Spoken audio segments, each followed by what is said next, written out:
آپ جانتے ہیں کہ اولاد آدم کا فضلہ اس قدر بدبودار کیوں ہوتا ہے؟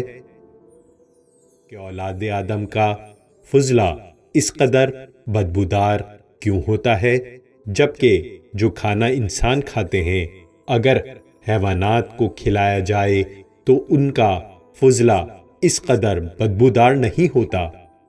قصص الانبیاء اور نور الامین میں حضرت عبدالعظیم سے منقول ہے کہ انہوں نے ایک دن امام حضرت تقی علیہ السلام سے یہی سوال کیا تو امام نے فرمایا، حضرت آدم روح پھونکے جانے سے قبل 40 دن زمین پر رہے، لہٰذا شیطان ان کے منہ کے اندر داخل ہو کر فضلہ کی جگہ سے خارج ہو جاتا تھا۔